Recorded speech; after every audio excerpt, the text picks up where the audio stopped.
I'm here to be present and the president to assist in the questions, and then we should be able, all of us, to come in. Thank you, Deputy President. Now I'm going to respond on the question on ESCOM. I think that the ANC is shifting responsibility, and it shows that from the beginning the ANC was not ready to do that. It's not only with regards to electricity, but they could not foresee that the population is going to grow. There's going to be a greater demand for energy, and there must be capacity building. They thought that we could take South Africa for the resources that were available for few individuals in 1994. You must remember 1994, the population of South Africa was 42 million.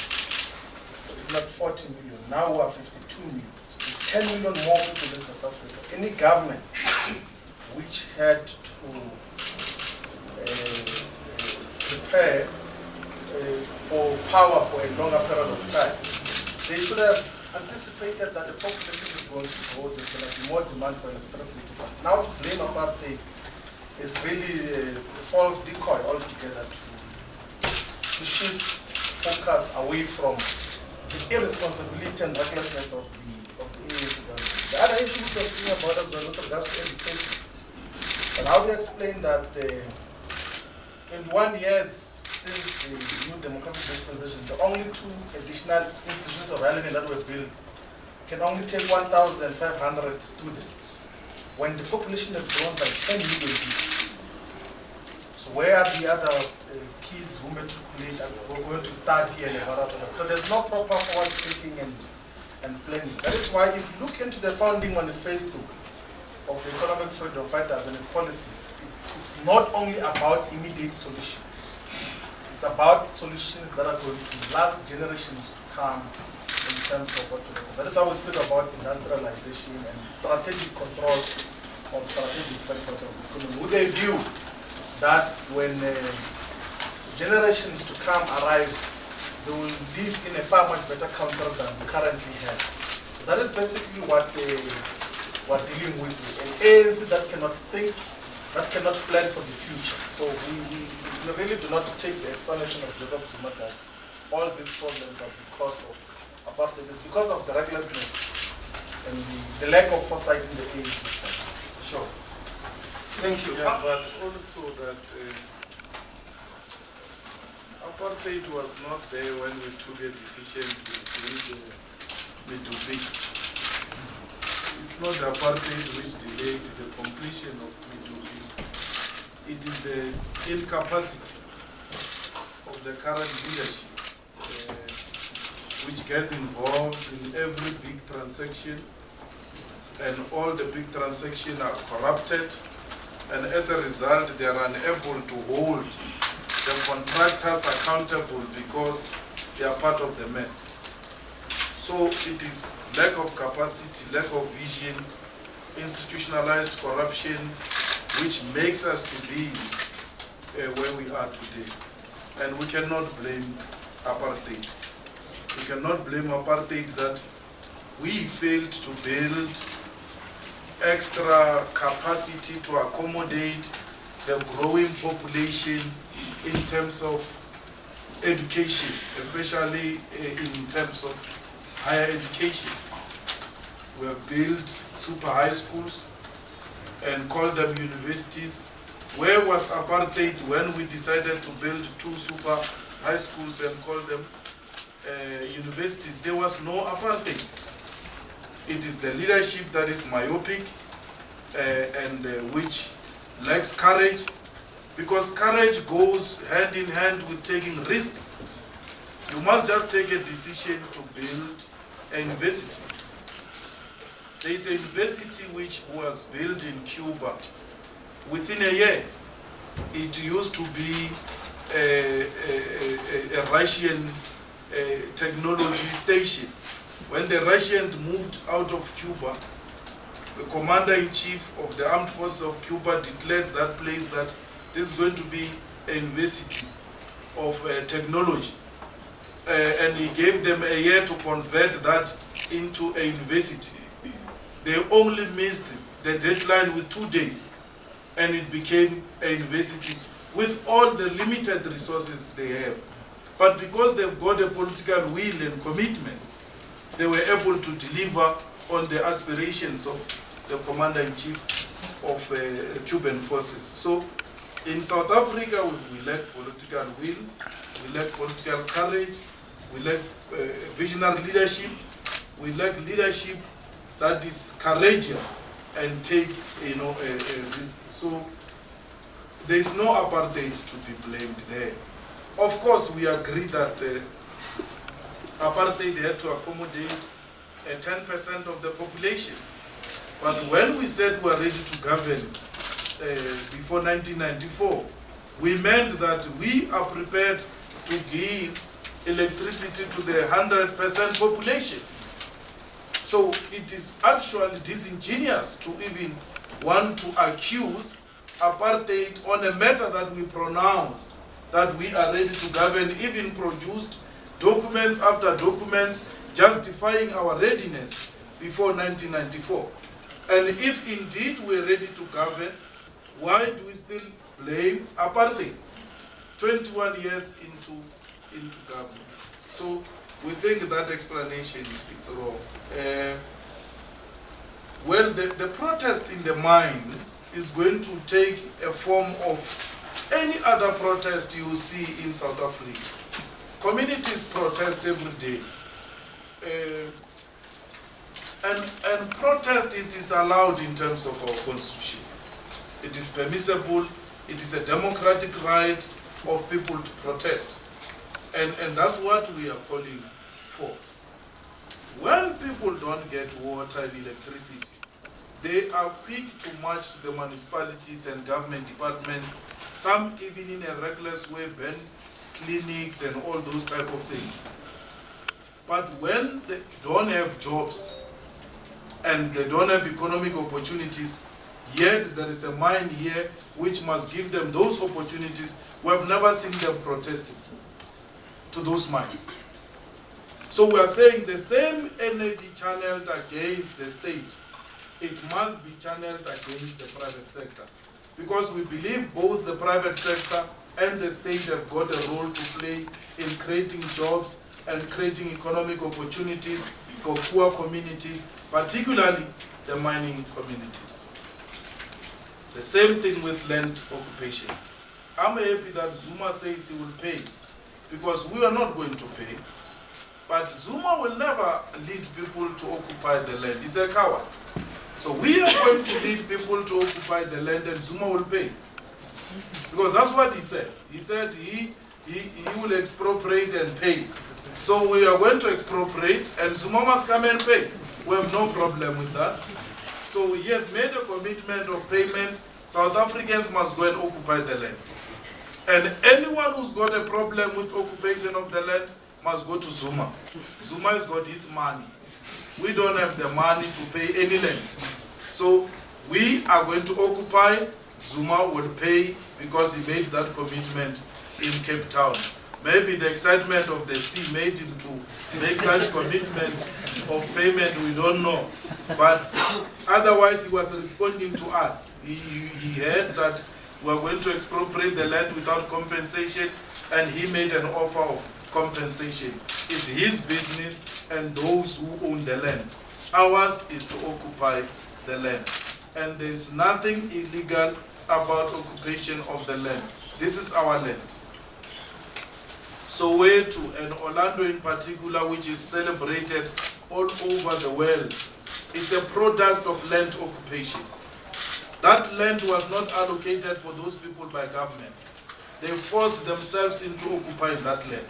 Today it is a recognized, celebrated settlement because of the courageous African communities who said we can't live without land, whereas there is an abundant land which is not being used next to us. So we are going to do exactly that. We're continuing with the struggles of those who came before us, particularly in the black townships.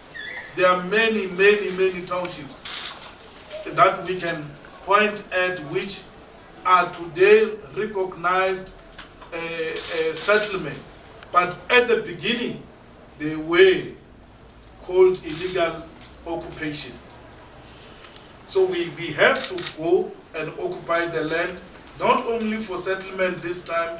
People must begin to identify potential land for farming and occupy it and use it for production, not only for individuals, but for public and community purpose and benefit. Those are the struggles we'll be leading today. So it's not a program of action, it's a way of living. That's how we're going to live. So don't ask us the date. Hey, when are you doing it? You'll just hear the other land is occupied. So it's going to happen from now onwards, and it's not a new thing. It has been, happening. I don't know how to respond to charisma and all those things. I was not here in the first meeting of the EFF. That's why I'm not reading the things that I was not part of, because I would make a mistake. The EFF met in its own first sitting, took decisions, established committees, adopted a mini program of action, convened this press conference. So it is able to run on its own. Last year, I had to go and write 8 subjects. Parliament went to run on its own. I mean, the EFF comrades who are deployed there did a very good job without Julius Malema being in Parliament. So that story that this EFF will only survive if Julius Malema is there, it's wrong. And comrades continue to prove that through their actions and commitment and how they handle themselves in dealing with organizational issues.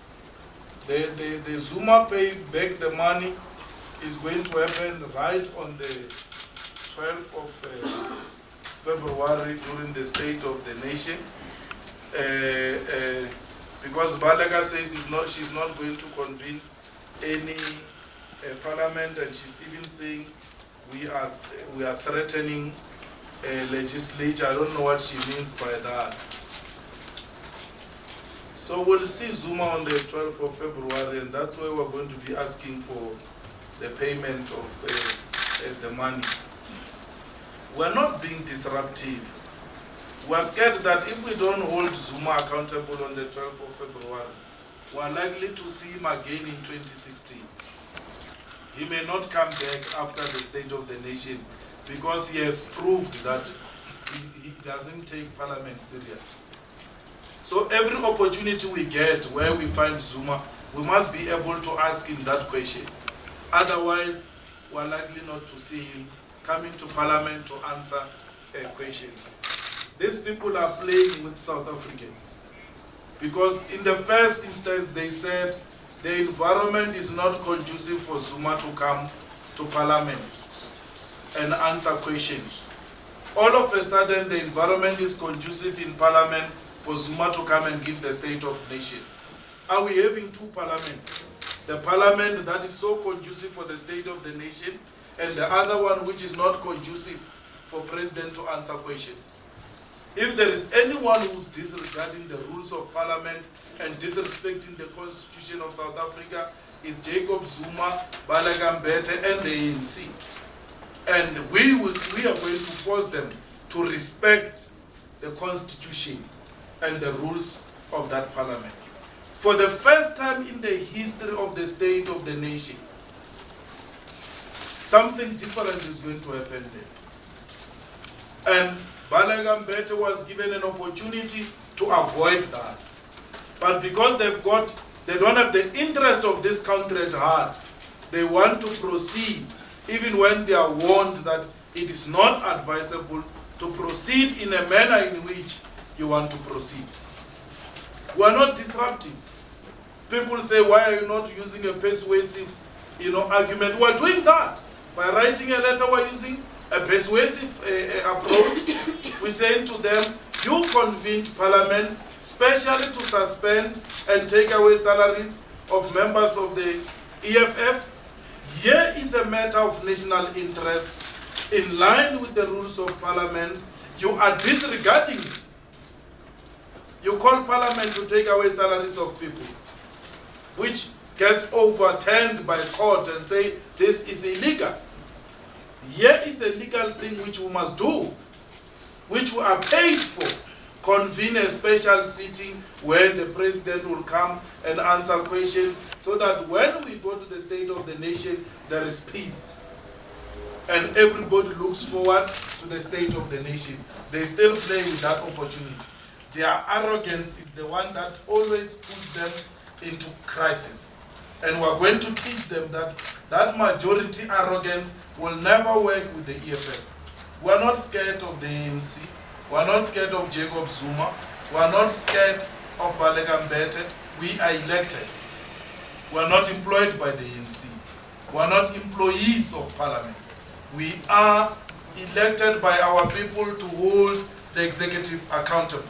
And we're going to do exactly that. And we are going to do that within the rules of parliament. There's nothing we're going to do which is outside the rules of parliament. On the issue of how does EFF intend getting the ANC on board on EFF policies? Yes, I mean, What is to say it's different still on that the we're going to table, do? yes. Yeah. Because you're saying that it's still on the table, they've already, they didn't take the bullet, they didn't bite. So what's different this year? Why does that offer still remain to partner with the ANC? And also, what are you going to do differently to get them to go, okay, sure, we'll come on board? No, there's nothing different we're going to do. We have put an offer on the table. The ANC must take it or leave it. There's nothing we're going to do. The offer is there. Yeah. It remains. Thank you. Thank you, ladies and gentlemen.